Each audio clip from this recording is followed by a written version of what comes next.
Hello, and welcome to a new episode of The Career Changers. Our guest today is Simeon Reed, who is an energy healer using the belief code and the body code to remove people's subconscious trauma and so helping them to live a much fuller life. Today, we are going to talk about his career change, the belief code and the body code, and how we can remove subconscious blocks from our minds and make it much easier to achieve our goals. Hi, Simeon. Thank you so much for joining us. Hi, Elisa. Thank you so much for having me on the show. And I'll start by saying what the belief code and body code is. So it's an energy healing technique designed by Dr. Bradley Nelson, in which so the first course he did was the emotion code. So we'd be looking at like 60 emotions, and we all have an emotional experience. A lot of what we experience is not necessarily process the time it happens. We can, if something bad happens, like we have an experience and we store it in the body, we would call that like a trapped emotion that gets stored. And as we're going through life, a lot of situations that are stressful and are too much to process at that time can get stored in our subconscious. And as we go a bit further, that can even be a part of forming beliefs. And the belief code is the third course designed by Dr. Brad. The body code being the second, and it's quite a vast system. We're going through quite a broad database of stuff, including like toxins, nutrition, and lifestyle elements, because there's so many things that can affect the body on so many different levels. And during the ages of 1 to 7, we're very much like an open book because we're learning so much about the world. And when things can be traumatic or difficult at those times, we can develop beliefs that may not serve us as adults, but can dictate how we live our lives in a lot of senses. Because we may do these things on a safety level because we've learned that on a pattern that it's, you know, this happened, back could be between the years of 1 to 7, and it was a difficult situation. So we've learned behavior in our subconscious programming to protect us. So it's a way of removing these subconscious blocks so we can, live a fuller life and not be limited by programs, you could say, running in the background, because so much of what we do happens on a subconscious level. Like if there was a clock on the wall and it was moved off, we've all had that experience of still looking at that same clock in that same place for the time. Yes. Well, thank you for your introduction explaining what the belief and body code are. And this is something that is now part of your work and your practice. But before then that, how did you start your professional life? Or better, what was your first job? So it kind of took me a long time to find my path in a lot of ways. I'd done a lot of kind of, different kind of crappy jobs, a lot of kind of construction related things, but not picking up any skills. Um, and I did a lot of them, when I was younger, and it didn't really lead to being valued in any way. And it wasn't until I worked in the chiropractic clinic 2 years ago, and I was working there as a massage therapist, I could actually see what was possible. Because it was quite an eye opener to see, a clinic run to such a high standard. And to be honest, I was working as a massage therapist before that, and I didn't think that there was much, extra benefit from the chiropractic work, because I'd been to some chiropractors that weren't very good. And it wasn't until I started working for Michael Clifford, I did a few months work with him, and it was really eye-opening to see what was possible, because the amount of people who'd gone in there and been to like all of the medical specialists and told that you're just going to have to live in chronic pain for the rest of your life, just take more drugs, even if the drugs aren't working, and he could give them a better quality of life. And it was really, really eye-opening to see. Mm. So was that the time when you started to envision yourself as an energy healer? I was using the technique at the time. I was using the body code, and I was doing some work with the body code. At that time, I was doing a combination of massage and personal training, with body code work, but I wasn't doing it solely. I didn't get the opportunity to do solely body code work on its own until I had an amazing man. He came for a retreat with us here, and he had a very profound healing experience, and he's a marketing genius, and he did a video for us, and he just put it out there, and we've had a lot of work with it since, and it's been really quite phenomenal. Mm. So what techniques do you use to do energy healing? I mean, you gave an introduction about the belief code and the body code, but if we could go into more details. So your subconscious always knows what's happened to you, whether that's an emotional experience or the cause of a disease or illness. If your body had like cancer, so to speak, or there was a chronic illness present, excuse me, in the body, there's always a cause and effect, and your subconscious always knows what's causing the issue. So we use a process of muscle testing, going through the body code system to find out what is the link to the issue. Because everything is about creating balance and restoring balance to the body. And I like the philosophy with chiropractic because it's about removing the subluxation, meaning removing the misalignment in the spine so the nervous system can travel freely. And I think it works with the same principle as with, say, chronic illness. If there's a serious toxicity of, say, heavy metals or another issue, which is, extreme poison to the body, there is a substance or something that is creating a distortion, which is moving the body out of its, sorry, excuse me, out of its natural alignment of health, and it's creating a disease, and it's just distorting where we should be, in my opinion. So is this the way to identify subconscious trauma in our body? Is this like if we have some pains, or how do you identify subconscious trauma in someone that comes to you for the first time? So when we're doing our session, we always ask for help before we start the session. Then we do a process of muscle testing. So for example, if I was going through the body code system, say, for example, you had a pain in your lower back, we'd have our 6 sections in the body code. We'd have like energies, pathogens, misalignment, circuits and systems, nutrition and lifestyle, and toxins. And it might just take us to misalignments, for example, if it was a lower back issue, and it could be down to like pelvic alignment or lower back alignment. And it might take us back to an energy that's stored from like a car crash or something some years back. And it may even take us to the advice of doing some body work with a chiropractor, depending on if it's, because I think there's always a cause and effect with issues, and there's different things needed for different issues. Mhm. So Like if someone has PTSD, for example, they may need to clear their emotional trauma. But say if someone has stage 4 lung cancer and they've got like, you know, a ton of amalgam fillings which are half mercury, and if they're feeding into the organ, the teeth linked to the lungs, then it would probably be worth detoxing mercury, Mm, for example. yeah.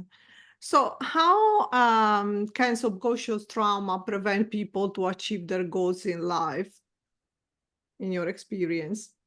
Well, if you look at anyone with depression, serious addiction issues, or PTSD, or any issues like that, it's going to be very difficult for them to,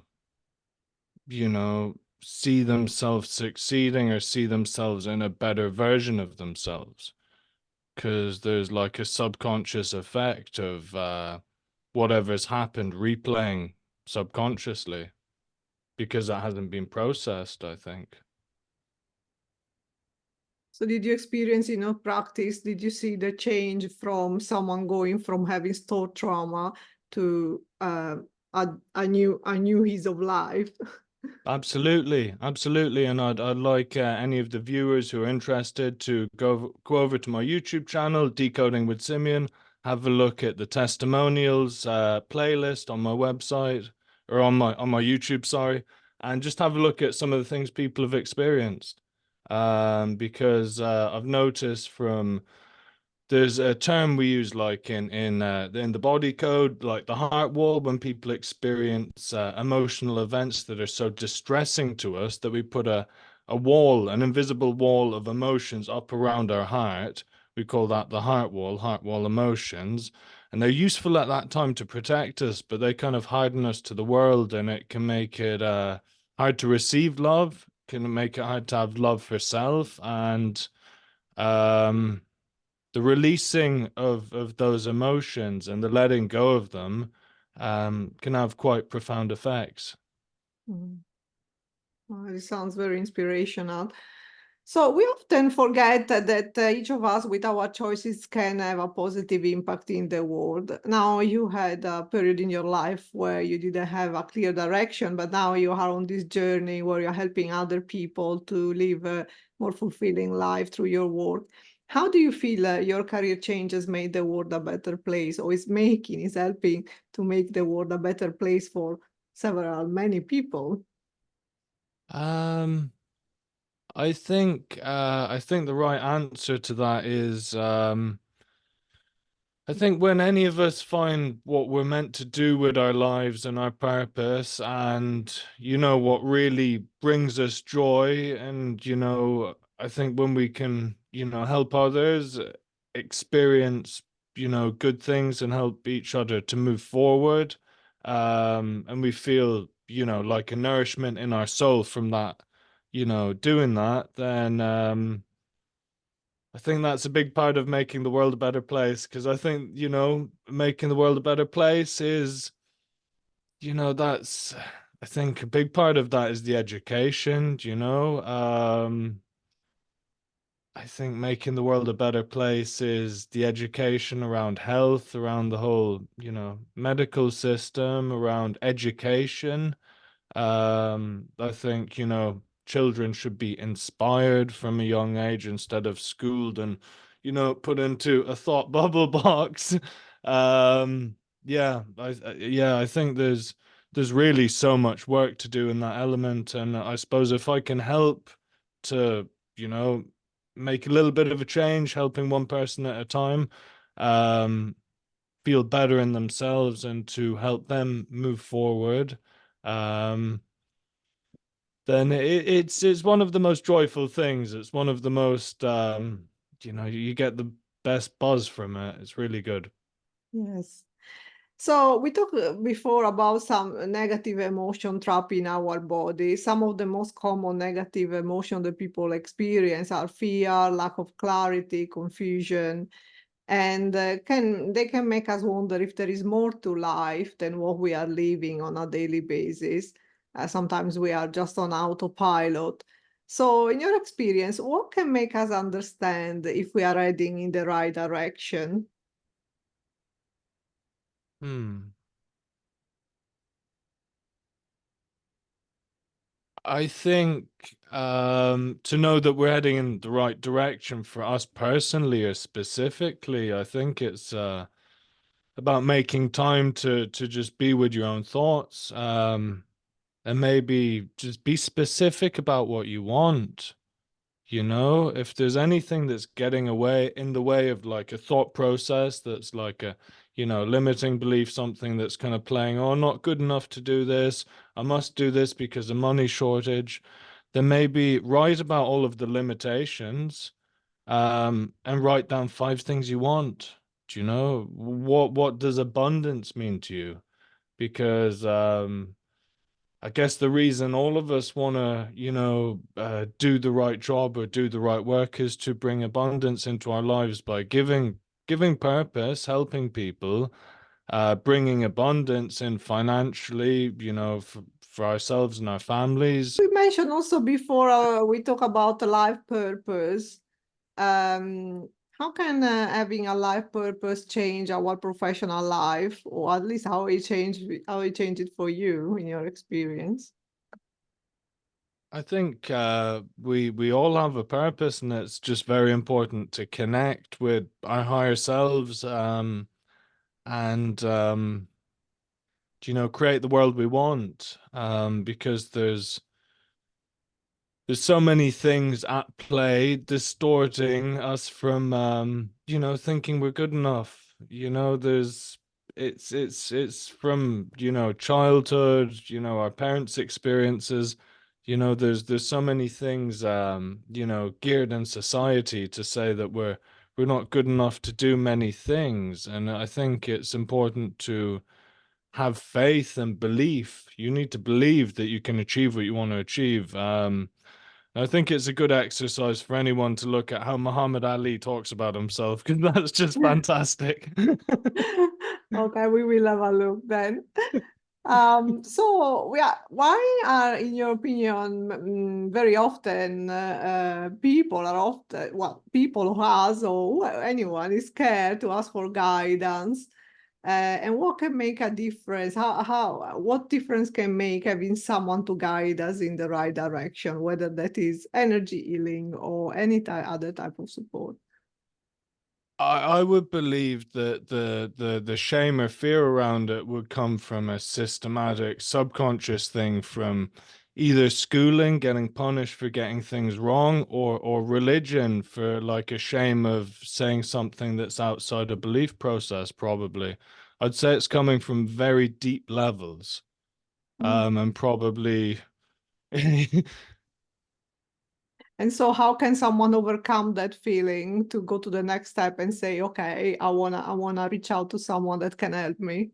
What Well, what the body code and belief code are fantastic techniques, and they're very quick, they're very easy, and it's very non-invasive. Do you know, when we're doing a body code session, say if there was emotion came up, say it was like indecisiveness or depression from like an early age, we just muscle test it, get the details, get the age of it, and we get you to pinpoint the event.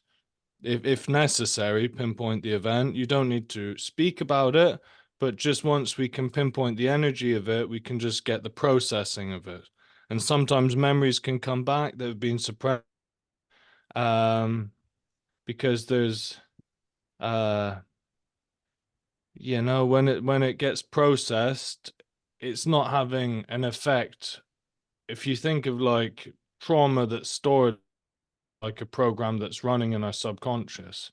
And once it's processed, and once we've cleared the energy of it, it's no longer running in the background. And it gives you a lot more power then to focus on what you want. Mhm. So what type of advice would you give to anyone during their journey to self-realization? Um, think about what they want, just be very clear about what they want, and go into a lot of detail. Do you know what does abundance mean to them? Is it a relationship sense that's lacking? Is it a financial sense? Is it like a feeling of purpose in life? And just really focus in on what is most important to you, and then think about what's getting in the way of it. It's very important to believe in yourself with what you're doing. To have a belief and faith in what you're doing, because if you feel that you're gonna change something, and if you feel that you're gonna fail, or something's wrong with the process, I think it's important to try and correct that. Try and remove any blocks get in the way of the self-doubt, because a lot of the spiritual masters, or I'm sure Joe Dispenza would say, if if you believe it into reality, you can, bring it there much quicker. Um, so I think have a look at what are the limitations in place and try and find ways to bypass them. Mm. Well, we are reaching the end of this episode now. Is there before anything you would like to add before our last question to how with our listeners, whether they, I mean, you mentioned before how they can reach out to you, but is there anything else you would like to add on your side? If anyone wants to book a belief code session, I think that they can access it in the description. And if anyone has any questions, they can book a free discovery call on my booking system. And if there's any questions they want to ask me, um, and thank you so much for having me on, Elisa. And I guess the main thing is that, we can really do anything, if we have that belief that, and I just want to take it back to a conversation I had with one of my clients the other day. He's running this crypto course, and we were having this kind of big conversation about, the matrix, so to speak. And it's going a little bit far out, but have you seen, like, in nature and stuff, the way we've got like the Fibonacci sequence running off, the designs in nature, the mathematical sequence that nature is Yeah. is working off. And then you've got like the golden ratio, and then you've got the fractalized universe theory that everything's going, if you zoom in close enough into something, there's more of the same. Um, and I just thought it was so interesting when we're talking about like all of the aspects of, it being like the Matrix. And I just love the message at the end that, don't forget you're Neo. Oh, well, now the last question, really. If you could give yourself a piece of advice, what would you say to your younger self? I think trust the process with whatever you're doing. Do you know? Because I think we're given different things at different times, and sometimes it's just to show us certain things or help us to realize certain things.